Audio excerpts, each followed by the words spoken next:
Good morning students, कैसे हैं आप सब। आज हमारा टॉपिक है फेमा से ही रिलेटेड और हम बात करेंगे कुछ जनरल रेगुलेशन की और किस तरीके से हम फॉरेन एक्सचेंज को मैनेज करते हैं थ्रू फेमा, राइट। तो there are some provisions which are to be followed while dealing in foreign exchange और फॉरेन करेंसीज, राइट। तो सबसे पहला हमारा पॉइंट रहेगा कि हम किस तरीके से फॉरेन एक्सचेंज में डील करते हैं और डील करते समय हमें किन बातों का ध्यान रखना है और किन चीज़ों पर रिस्ट्रिक्शन है। फेमा ने कुछ रिस्ट्रिक्शन लगाए हैं, ऑब्वियसली रिज़र्व बैंक के परमिशन के साथ हमें ये ध्यान रखना है कि हम किन रूल्स और रेगुलेशंस के साथ इन ट्रांजैक्शंस में इन्वॉल्व रहेंगे। डेफिनेटली कुछ रिस्ट्रिक्शन है, वो उसकी बात करेंगे हम। जैसे अगर कोई भी पर्सन ऑथोराइज नहीं है तो वो फॉरेन एक्सचेंज में या फॉरेन सिक्योरिटी में डील नहीं कर सकता, ये याद रखिएगा, ठीक है। ये वेरी बहुत इंपॉर्टेंट पॉइंट है। दूसरा, कोई भी पेमेंट या तो पेमेंट हम करते हैं या अगर मान लीजिए हमें कोई पैसा मिलना है या रिसीव होना है, किसी और पर्सन के बिहाफ पे भी ये हो सकता है, लेकिन अगर हम ये पेमेंट या ये रिसिप्ट किसी ऐसे पर्सन के साथ कर रहे हैं जो इंडिया के बाहर का है, रेजिडेंट बाहर का है, तो भी हम ये काम नहीं कर सकते। डेफिनेटली ऑथोराइज पर्सन के थ्रू ही ये ट्रांजैक्शंस जो है हम कर सकते हैं। थर्ड पॉइंट है हमारा कि मैंने आपके सेकंड और थर्ड को ऐड कर दिया था। एक्चुअली इन्होंने दोनों को थोड़ा सा सेपरेट कर दिया है। मैंने सेकंड पॉइंट में ही ये भी बता दिया था कि पेमेंट भी आप कर सकते हो और रिसीव भी कर सकते हो। अब इसने इसको अलग कर दिया, तो हम चलो इसके हिसाब से भी देख लेते हैं कि हम कोई भी अमाउंट अगर रिसीव करते हैं लेकिन ऑथोराइज पर्सन के को इन्वॉल्व किए बगैर, तो चाहे वो किसी अपने हम डायरेक्टली रिसीव करते हैं, हम किसी पर्सन के बिहाफ पर रिसीव करते हैं, लेकिन ऐसे पर्सन को इन्वॉल्व करते हैं जो रेजिडेंट आउटसाइड इंडिया है, तो डेफिनेटली ये ट्रांजैक्शन भी अलाउड नहीं है हमें। हम किसी भी ऐसे फाइनेंशियल ट्रांजैक्शन में इन्वॉल्व होते हैं जो इंडिया के अंदर है, इंडिया के अंदर हम किसी भी ट्रांजैक्शन में इन्वॉल्व होते हैं जहां हमने कोई ऑब्वियसली पेमेंट या कोई भी रिसीव किया है, लेकिन उसका कनेक्शन हमारी उस एसेट से है जो इंडिया के बाहर की है। मान लीजिए इंडिया के बाहर कोई एसेट है किसी पर्सन की, ठीक है, उसका एक्विजिशन हो सकता है, उसका ट्रांसफ़र हो सकता है, तो बिना ऑथोराइज पर्सन को इन्वॉल्व किए हम किसी भी इस तरीके के ट्रांजैक्शन में इन्वॉल्व नहीं हो सकते, ठीक है। तो याद रखिए ऑथोराइज पर्सन ही मेन रहेगा, क्योंकि ऑब्वियसली उसको परमिशन होगी इन चीज़ों में इन्वॉल्व होने की। उसके अलावा कोई और पर्सन को परमिशन नहीं है, या तो फिर आरबीआई की क्लियर परमिशन है हमारे पास, जनरल और स्पेसिफिक परमिशन है, अदरवाइज़ बिना ऑथोराइज परमिशन के, ऑथोराइज पर्सन के हम ये चीज़ें डील नहीं कर सकते। नेक्स्ट पॉइंट है हमारा होल्डिंग ऑफ फॉरेन एक्सचेंज। तो यहाँ पे है कि फॉरेन एक्सचेंज आप कितना अपने पास रख सकते हो और क्या रख भी सकते हैं या नहीं। तो डेफिनेटली इसके अंदर भी रूल है, कोई भी पर्सन जो इंडिया के अंदर रेजिडेंट है, राइट, वो ना तो एक्वायर कर सकता है, ना होल्ड कर सकता है, मतलब रख नहीं सकता अपने पास, ना ट्रांसफ़र कर सकता है कोई भी फॉरेन एक्सचेंज या फॉरेन सिक्योरिटी या कोई इमूवेबल प्रॉपर्टी जो इंडिया के बाहर की है, ठीक है। इंडिया के बाहर कोई भी इमूवेबल प्रॉपर्टी या कोई भी फॉरेन सिक्योरिटी या फॉरेन ट्रांजैक्शन, फॉरेन सिक्योरिटी में को हैंडल नहीं कर सकता, डील नहीं कर सकता, होल्ड नहीं कर सकता, ट्रांसफ़र नहीं कर सकता, ठीक है। करंट अकाउंट ट्रांजैक्शन की बात करते हैं, ये दोनों पॉइंट हमारे लास्ट वीडियो में भी आए थे।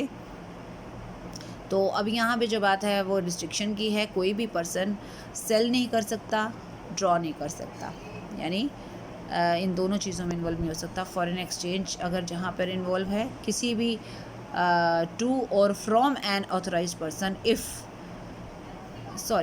कर सकता है, यहाँ पर परमिशन है क्योंकि ऑथोराइज पर्सन आ गया ना, इसलिए ही और शी मे सेल और विड्रॉ, ठीक है। अगर ऑथोराइज पर्सन है तो कर सकता है डेफिनेटली, ठीक है, चाहे ऑथोराइज पर्सन को करनी है या ऑथोराइज पर्सन से लेनी है। अगर ये सेल या विड्रॉ भी हम ड्रॉ कर रहे हैं वो करंट अकाउंट ट्रांजैक्शन है, तो ठीक है, यानी करंट अकाउंट ट्रांजैक्शन की हम बात करें तो इससे रिलेटेड ट्रांजैक्शन ऑथराइज पर्सन के साथ वो कर सकता है, ठीक है। ओके, सेंट्रल गवर्नमेंट जो है वो पब्लिक इंटरेस्ट में कुछ इसके ऊपर इम्पोज कर सकती है। ऑब्वियसली जब भी सेंट्रल गवर्नमेंट कोई डिसीजन लेती है तो आरबीआई की कंसल्टेशन ज़रूरी होती है, तो government can impose such reasonable restriction on such transactions, ठीक है। चलिए कैपिटल अकाउंट ट्रांजैक्शन की बात करते हैं। कैपिटल अकाउंट ट्रांजैक्शन में हम आगे चलेंगे, कोई भी पर्सन वो भी सेल या ड्रॉ कर सकता है फॉरेन एक्सचेंज ऑथराइज पर्सन को, या उससे कैपिटल अकाउंट ट्रांजैक्शन अगर है तो वो ये काम कर सकता है। बस लेकिन मेन आपको ध्यान देना है कि ऑथराइज पर्सन को ही पावर है, तो उसके साथ ही आप ये काम कर सकते हैं। नंबर 2, जो आरबीआई है, रिजर्व बैंक है, वो क्या कर सकता है, सेंट्रल गवर्नमेंट की रिकमेंडेशन के साथ कुछ चीज़ें स्पेसिफाई करेगा। जैसे सबसे पहले किसी भी क्लास या किसी भी पर्टिकुलर कैपिटल अकाउंट ट्रांजैक्शन को एडमिट कर सकता है, यस कर सकता है, और लिमिट डिसाइड कर सकता है कि आप किसी भी ट्रांजैक्शन में किस लिमिट तक अलाउड हो, किस लिमिट तक आप फॉरेन एक्सचेंज या फॉरेन सिक्योरिटी में डील कर सकते हो, ठीक है। फिर पॉइंट नंबर सी में आ जाते हैं, किसी भी सेक्शन, जो यहाँ पर सेक्शन की हम बात करेंगे, सब सेक्शन 2 जो अभी ऊपर आया था, उस सेक्शन की अवहेलना किए बगैर some regulation, some restrictions can be imposed, कुछ उसके लिए रिस्ट्रिक्ट किया गया है। वो क्या क्या है, जैसे ट्रांसफ़र और इशू। अभी यहाँ पे मैंने कुछ, आप ध्यान दो, तो मैंने एक ब्रैकेट्स लगाई हैं, वो इसलिए लगाई हैं कि ये जो भी पॉइंट्स हैं ना, इसमें कुछ पॉइंट्स जो हैं वो एक तरीके से एक दूसरे के रिवर्स हैं, तो इसलिए इनको ना समझना आसान हो जाएगा हमारे लिए। जैसे पहले दोनों पॉइंट्स आपस में एक दूसरे के ऑपोजिट है, जैसे ट्रांसफ़र और issue of any foreign security.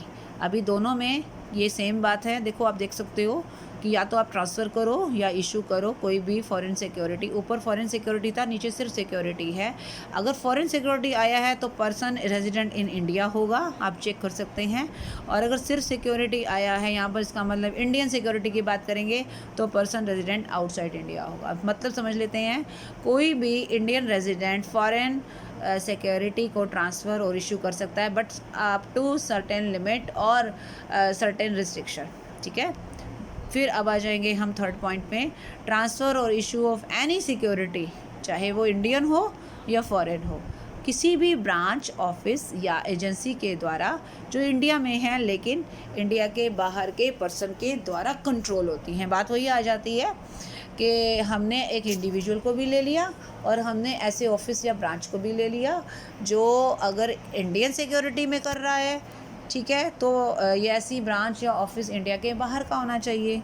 और अगर कोई भी ऑफिस या ब्रांच इंडिया की है तो वो फॉरेन सिक्योरिटी में डील कर रहा हो, ठीक है। अब आ जाते हैं हम फोर्थ और फिफ्थ पॉइंट पे। ये थोड़ा सा नंबरिंग में गड़बड़ हो रही है, कोई बात नहीं, दोनों फोर्थ है जबकि दोनों फोर नहीं है, दोनों फोर्थ और फिफ्थ पॉइंट है। एनी बोरोइंग और लेंडिंग, ठीक है, इन फॉरेन एक्सचेंज। अभी ऊपर फॉरेन एक्सचेंज हो गया तो नीचे आपने इंडियन रुपीज़ मिलेगा आपको। अगर ऊपर फॉरेन सिक्योरिटी होगी तो नीचे आपको इंडियन सिक्योरिटी मिलेगी, राइट। अगर ऊपर आपको पर्सन रेजिडेंट इन इंडिया होगा तो नीचे आपको पर्सन रेजिडेंट आउटसाइड मिलेगा। तो इस तरीके से आप इन पॉइंट्स को अच्छे से लर्न कर सकते हो, ठीक है। अभी मैं वापस इस पॉइंट पर आ रही हूँ। कोई भी बोरोइंग यानी उधार लेना और लैंडिंग उधार देना, राइट। अगर आप फॉरेन एक्सचेंज में कर रहे हो, सिमिलरली नीचे देखो, कोई भी बोरिंग और लैंडिंग अगर इंडियन रुपीज़ में हो रही है, पर किसके द्वारा हो रही है, किन दो लोगों के बीच में हो रही है, एक पर्सन इंडियन रेजिडेंट है और एक पर्सन इंडिया के बाहर का रेजिडेंट है, ठीक है। क्लियर होगी बात। तो फोर्थ और फिफ्थ पॉइंट को मैंने क्लियर कर दिया। दो पर्सन के, ऑब्वियसली कोई भी आप बोरो करते हो तो आप किसी और पर्सन से करोगे ना, तो हम देखेंगे कि हम क्या हैं, हम क्या इंडियन रेजिडेंट है और सामने वाला बाहर का पर्सन है, या अगर हम बाहर के हैं तो सामने वाला इंडियन रेजिडेंट है। तो अगर हमारे बीच में इस तरीके की कोई बोरिंग और लैंडिंग हो रही है तो वो भी हमारी अप टू सर्टेन लिमिट्स हमें देखनी होंगी। नेक्स्ट पॉइंट है हमारा फिफ्थ एंड सिक्स्थ। डिपॉजिट्स नहीं, फिफ्थ हमारा थोड़ा सेपरेट सा पॉइंट होगा। इसको भी मैं थोड़ा सा ये मान के चलूँगी कि तीनों पॉइंट्स ना ऑलमोस्ट सेम से ही है। जैसे यहाँ हमने बोरोइंग और लैंडिंग लिया था, यहाँ हमने लिख दिया डिपॉजिट्स बिटवीन पर्सन, दो लोगों के बीच में जो भी पर्सन डिफरेंट जगह के रेजिडेंट है, एक इंडियन है और एक इंडिया के बाहर का रेजिडेंट है, outside resident Indian resident outside India है, उन दोनों के बीच में जो भी डिपॉजिट्स का लेन देन है वो भी इसमें शामिल कर देंगे हम। अभी हम पॉइंट लेंगे सिक्स्थ और सेवन्थ, ये भी सेम है बट एक दूसरे के सेम का मतलब लर्न करने में आपको इजी रहेंगे बट वैसे एक दूसरे के ऑपोजिट है। Acquisition transfer of immovable property, अभी तक तो ऊपर सिर्फ ऐसी चीज़ें आ रही थी ना, जैसे फॉरेन एक्सचेंज था, फॉरेन करेंसी था, यहाँ पर अब इमूवेबल प्रॉपर्टी आ गई है। तो एक्विजिशन यानी कि आप एक्वायर कर रहे हैं या आप ट्रांसफ़र कर रहे हैं, ठीक है। इमूवेबल प्रॉपर्टी, अब दोनों में मैं बता देती हूँ, एक जगह इमूवेबल प्रॉपर्टी इंडिया के अंदर होगी और एक जगह इंडिया के बाहर होगी। और जब इंडिया के अंदर वाली प्रॉपर्टी होगी तो उसको हैंडल कौन करेगा, इंडिया के बाहर का रेजिडेंट, राइट। और सिमिलरली दूसरे पॉइंट में immovable property situated outside India है, एंड उसका एक्विजिशन और ट्रांसफ़र कौन कर रहा है, इंडियन रेजिडेंट कर रहा है, ये ध्यान में रखिएगा। तो ये दोनों पॉइंट यहाँ पर क्लियर होते हैं। मैं एक बार पॉइंट फिर से पढ़ रही हूँ ताकि आपको और क्लियर हो जाए।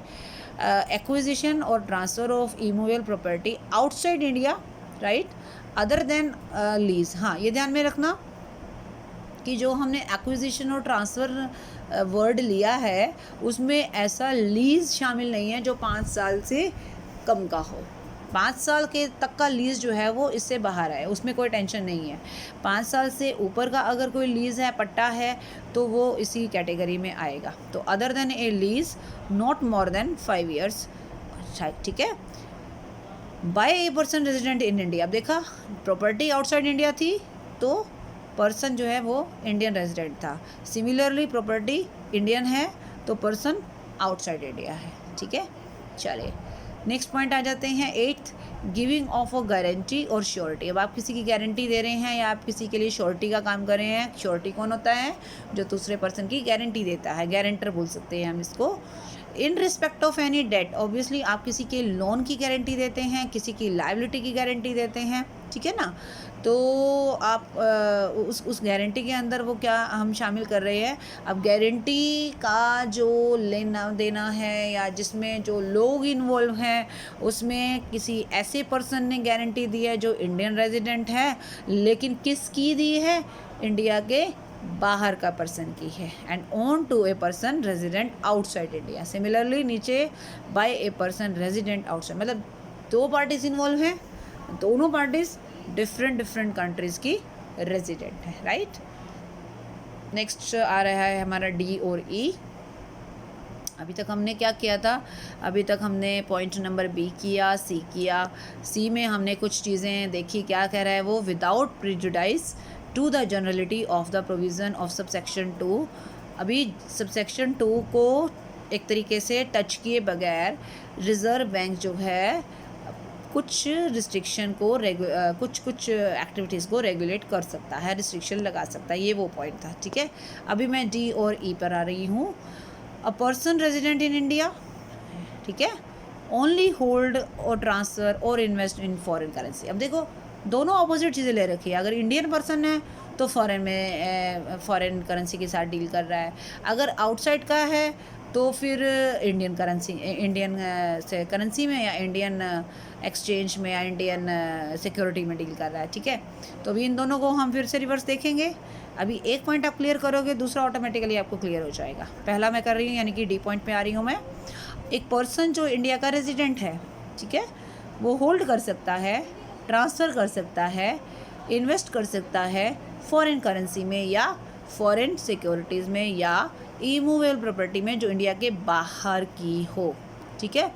इफ़ सच करेंसी, सिक्योरिटी और प्रॉपर्टी वाज एक्वायर्ड, हेल्ड और ओन्ड बाय सच पर्सन। इसको मैं अभी यहाँ पर एकदम सारा बोलने की बजाय मैं आपको इसका सेंस समझा देती हूँ, क्योंकि जब आप इसका सेंस समझ जाओगे तो इसको करना आपके लिए आसान हो जाएगा। नॉर्मली क्या होता है कि जो पर्सन इंडिया का रेजिडेंट है वो बाहर के कंट्री की प्रॉपर्टी या सिक्योरिटी या एक्सचेंज में बिना परमिशन के या बिना ऑथराइज पर्सन के इन्वॉल्वमेंट के डील नहीं कर सकता, राइट। लेकिन अगर उसने ये सब चीज़ें उस पर्सन से ली या दी हैं जो पर्सन कभी इंडिया का रेजिडेंट था, ये ध्यान में रखना, फिर से बता रही हूँ, इंडियन रेजिडेंट, मान लीजिए मैं एक छोटा सा एग्जांपल लेती हूँ, इंडियन रेजिडेंट अगर फॉरेन इमूवेबल प्रॉपर्टी को डील कर रहा है, ठीक है, सिंपल सी बात है। लेकिन अगर वो इमूवेबल प्रॉपर्टी कभी किसी ऐसे पर्सन के पास थी जो पहले इंडियन रेजिडेंट था, ठीक है, देन अब अगर ये वाला पर्सन उसी इमूवेबल प्रॉपर्टी में हैंडल कर रहा है, डील कर रहा है, तो कोई प्रॉब्लम नहीं आएगी, ठीक है।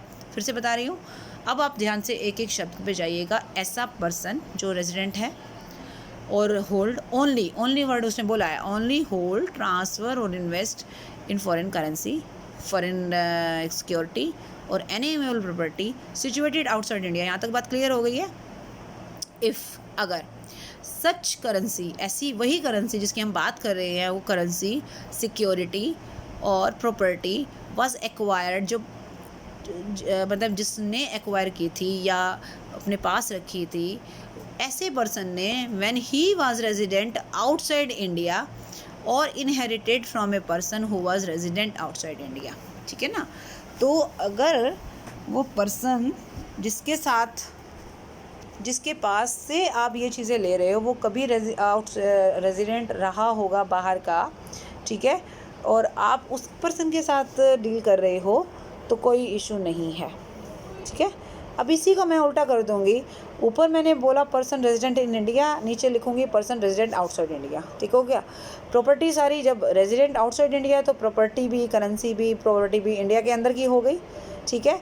और ऐसे पर्सन को इनहेरिट हुई है जो इंडिया का रेजिडेंट था। इस तरीके से क्या होगा कि हमारा डी और ई पॉइंट क्लियर हो जाएगा और जस्टिफाई कर दिया हमने उस पर्सन के उस ट्रांजैक्शन को। लास्ट में, without prejudice to the provisions of the section, अब सेक्शन के की अवहेलना किए बगैर आरबीआई रेगुलेट कर सकता है, प्रोहिबिट कर सकता है, रिस्ट्रिक्ट कर सकता है इंडिया के इस्टेब्लिशमेंट्स को, या ब्रांच है, ऑफिस है, कोई भी प्लेस ऑफ बिजनेस है। यानी कि कुल मिलाकर इस पॉइंट का मतलब यही है कि कोई भी और प्रोविज़न को परेशान किए बगैर, किसी भी प्रोविज़न की अवहेलना किए बगैर आरबीआई के पास पावर है कि वो कुछ भी इंस्ट्रक्शन दे सकता है, गाइडलाइंस दे सकता है, डायरेक्शन दे सकता है, रिस्ट्रिक्ट कर सकता है, ठीक है।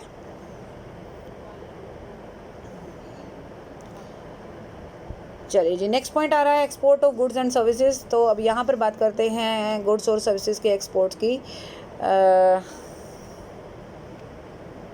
हाँ जी, हर एक्सपोर्टर, जो भी गुड्स का एक्सपोर्टर है, एक्सपोर्ट कौन करता है, जो इंडिया की गुड्स और सर्विसेज को बाहर सप्लाई करता है एक तरीके से, ठीक है।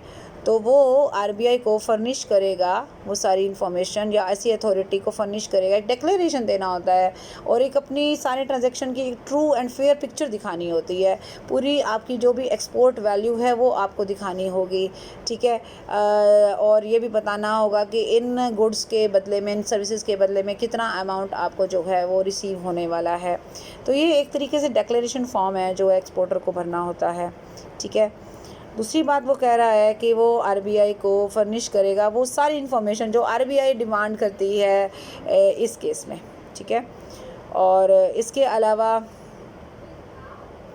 आरबीआई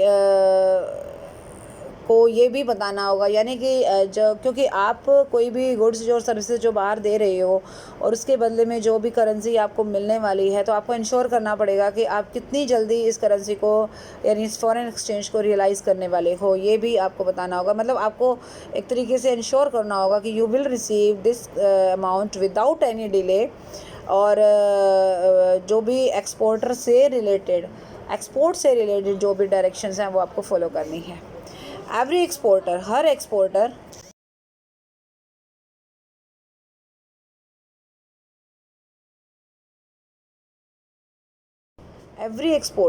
सर्विसेज का जो भी एक्सपोर्टर है उसको भी डिक्लेरेशन देना है, इसी तरह से गुड्स के एक्सपोर्टर को भी डिक्लेरेशन देना है, correct material correct information provide करनी है इन रिलेशन टू पेमेंट। अब मान लीजिए आप कोई भी रिसीव करने वाले हो अमाउंट या कोई भी जो भी एक्सपोर्ट की वैल्यू है उसके लिए आपको कोई मान लीजिए जो भी इंफॉर्मेशन आपको देनी है आरबीआई को अपने डिक्लेरेशन फॉर्म में वो एकदम करेक्ट होनी चाहिए और उसमें कोई भी इनकरेक्ट चीज़ या इनकरेक्ट इन्फॉर्मेशन हम नहीं दे सकते। ठीक है, नेक्स्ट पॉइंट है हमारा realisation and repatriation of foreign exchange. ये वही चीज़ आ गई फिर से आ रही है कि कोई जो पर्सन जो भी फॉरेन एक्सचेंज हमें रियलाइज़ होने वाला है या मिलने वाला है और उसकी रिपेट्रिएशन से रिलेटेड भी हमें देखना है कि हम उसको कितनी जल्दी इंडिया के अंदर जो है ला सकते हैं without any delay and under some circumstances. जो भी एक नॉर्म्स सेट किए हैं आरबीआई ने उसके अकॉर्डिंगली हमें उनको उस एक्सचेंज को रियलाइज़ करना है और इसको इंडिया में लेकर आना है। ठीक है, एग्जेम्पशन फ्रॉम सेक्शन 4 एंड 8 जो 2 सेक्शन ऊपर प्रोवाइड किए गए हैं उससे कुछ एक्सेप्शन भी है यानी छूट भी है। वो क्या है? छूट में ये है कि पोजेशन आप फॉरेन करेंसी को पोजेस करते हैं, अपने पास रखते हैं या फॉरेन कॉइन्स को करते हैं, कोई भी पर्सन, अभी ऑथराइज पर्सन की बात नहीं कर रहे हम, किसी भी पर्सन की बात कर रहे हैं, लेकिन अप टू सच लिमिट, कुछ लिमिट है, उस लिमिट तक ही आप रख सकते हो, उसके बाद नहीं रख पाओगे आप। ठीक है, और वो लिमिट आरबीआई बताती है। Next is foreign currency account. Foreign currency के साथ अकाउंट कोई आप ऑपरेट करते हैं, ठीक है, किसी भी ऐसे पर्सन या पर्सन के साथ, तो ऑब्वियसली उसमें भी आपको ये ध्यान में रखना है कि एक पर्टिकुलर लिमिट तक आप इन ट्रांजेक्शन में इन्वॉल्व हो सकते हो। फॉरेन करेंसी एक्वायर्ड, अगर आपको एक्वायर करते हैं या आपने रिसीव की है, लेकिन ध्यान रखिएगा 8 जुलाई 1947, क्योंकि फर्स्ट हमारा जो फॉरेन ट्रेड से रिलेटेड एक्ट आया था 47 में आया था और फेरा के नाम से, तो 47 यानी 8 जुलाई 47 से पहले का अगर कोई केस है और उससे पहले का अगर कोई फॉरेन करेंसी या फॉरेन जो भी आपने अमाउंट रियलाइज़ या एक्वायर किया है, तो हाँ कोई भी इनकम अराइज और एक्रू देयर ऑन, उस अमाउंट से अगर कोई इनकम भी हुई है जो इंडिया के बाहर आपने किसी पर्सन के साथ होल्ड पे रखी हुई है, ठीक है, तो उस पर भी जनरल और स्पेसिफिक परमिशन जो है आरबीआई के अकॉर्डिंगली चलेगी और उसमें आपको उन चीज़ों को फॉलो करना होगा। और उसके अलावा फिर हम बात कर रहे हैं foreign exchange held by person resident in India up to such limit. अगर आपको किसी भी पर्सन से गिफ्ट या इनहेरिटेंस के तौर पर, ठीक है, एक पर्टिकुलर लिमिट तक अगर कोई भी फॉरेन एक्सचेंज मिली है किसी भी पर्सन से, तो वो भी आप एक पर्टिकुलर अमाउंट तक अप टू सर्टेन लिमिट आप होल्ड कर सकते हो। ठीक है, ये बात क्लियर हो गई हमारी। अब चलते हैं हम आगे।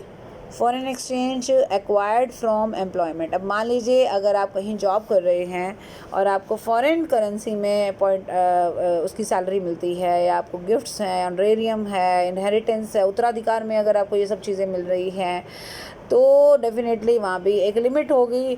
लिमिट हर चीज़ में है, चाहे आप एम्प्लॉयमेंट से कोई पैसा ले रहे हो या आप गिफ्ट में ले रहे हो, आरबीआई की गाइडलाइंस हमें ज़रूर देखनी होगी। इसके अलावा और भी कोई रिसिप्ट हम इसमें देख सकते हैं। Next is authorise person. बार बार ऑथराइज पर्सन की बात करें तो ऑथराइज पर्सन का मतलब क्या, और ऑथराइज पर्सन को किस चीज़ की अथॉरिटी है वो चेक कर लेते हैं। जैसे सबसे पहले है आरबीआई में अगर आप एप्लीकेशन आरबीआई को देते हैं तो आप किसी भी पर्सन को ऑथराइज़ कर सकता है और ये कह सकता है कि yes you are an authorise person, और ऑथराइज पर्सन के नाते आप डील कर सकते हो, आप मनी चेंजर का काम कर सकते हो, आप ऑफशोर बैंकिंग यूनिट, अगर किसी भी यूनिट को ऑफशोर बैंकिंग यूनिट के का दर्जा देना है तो आरबीआई के थ्रू ही मिलेगा, तो एक एप्लीकेशन के थ्रू ये परमिशन मिलेगी। ऑथराइजेशन में पर्टिकुलर कंडीशंस रखी जाती हैं, terms and condition authorise person को फॉलो करनी होती हैं। ऑथराइजेशन जो आरबीआई ग्रांट करता है वो वापस भी ले सकता है, ये नहीं है कि अगर एक बार आपको अथॉरिटी दे दी है तो वो लाइफ टाइम होगी। नो, अगर आरबीआई को ये लगता है कि आप टर्म्स एंड कंडीशंस को तोड़ रहे हो, फॉलो नहीं कर रहे हो या आप कॉन्ट्रावेंशन में इन्वॉल्व हो, तो वो आपको दी हुई परमिशन को वापस ले सकता है, मतलब रिवॉक कर सकता है। तो अगर ऐसा कुछ पब्लिक इंटरेस्ट में है और आरबीआई को लगता है कि नहीं, पब्लिक इंटरेस्ट की वजह से हमें ये कंडीशन, ये ऑथराइजेशन वापस लेनी होगी, या अगर आप कोई कंडीशंस को तोड़ रहे हो, आप जो डील कर रहे हो उसमें कुछ कॉन्ट्रावेंशन का पॉइंट इन्वॉल्व है, ठीक है, और आप किसी, मान लीजिए किसी पर्सन के बिहाफ पर कोई ट्रांजैक्शन कर रहे हो, क्योंकि ऑथराइज्ड पर्सन ऑथराइज्ड होते हैं, वो दूसरे पर्सन के बिहाफ पर ट्रांजैक्शन कर सकते हैं, लेकिन अगर वो दूसरे पर्सन ही उन कंडीशंस को फॉलो नहीं करते तो ऑथराइज्ड पर्सन की ये ड्यूटी है कि वो राइटिंग में रिफ्यूज़ कर सकता है उस ट्रांजैक्शन में इन्वॉल्व होने के लिए। लेकिन अगर वो ऐसा नहीं करता है तो वो खुद भी गलत माना जाएगा, इन्वॉल्व माना जाएगा, और उसकी भी ऑथराइजेशन कैंसिल हो सकती है। तो उसको ये भी ध्यान में रखना है कि अगर वो अपने लेवल पे काम कर रहा है या किसी पर्सन के पार्ट पे काम कर रहा है, तो दोनों ही केसेस में ही और she will have to follow some guidelines issued by RBI, right. और इसके अलावा any person other than the authorised person, कोई भी पर्सन जो ऑथराइज्ड पर्सन के अलावा है और वो अगर डिक्लेयर कर रहा है, जिसने ऑथराइज्ड पर्सन को डिक्लेरेशन दिया है, ऑब्वियसली ऑथराइज्ड पर्सन को ये पावर है कि वो जो किसी से डिक्लेरेशन लेने का अगर उसको अधिकार है वो ले सकता है। लेकिन डिक्लेरेशन देने वाला पर्सन अगर उसका इस्तेमाल, उसके यूजेस या जो भी गाइडलाइंस हैं उनको फॉलो नहीं कर रहा है, तो ये माना जाएगा कि जो भी पर्सन इन्वॉल्व हैं, दे हैव कमिटेड कॉन्ट्रावेंशन, उन्होंने रूल्स को तोड़ा है, अवहेलना की है। तो इन केस आरबीआई जो है वो ऑथराइजेशन भी कैंसिल कर सकती है, प्लस में कहीं ना कहीं पेनल्टी का प्रावधान भी रहेगा, वो भी उन्हें फेस करना होगा, ठीक है। तो आज हमने देखा कि किस तरीके से ऑथराइज्ड पर्सन के पास कुछ चीज़ों की अथॉरिटी है, और इसके अलावा कैपिटल अकाउंट ट्रांजैक्शन है, करंट अकाउंट ट्रांजैक्शन है, कुछ पॉइंट्स हमने डिस्कस किए। सो आज के लिए इतना ही। नेक्स्ट वीडियो में हम और कुछ पॉइंट्स डिस्कस करेंगे। So thank you so much, bye bye, take care.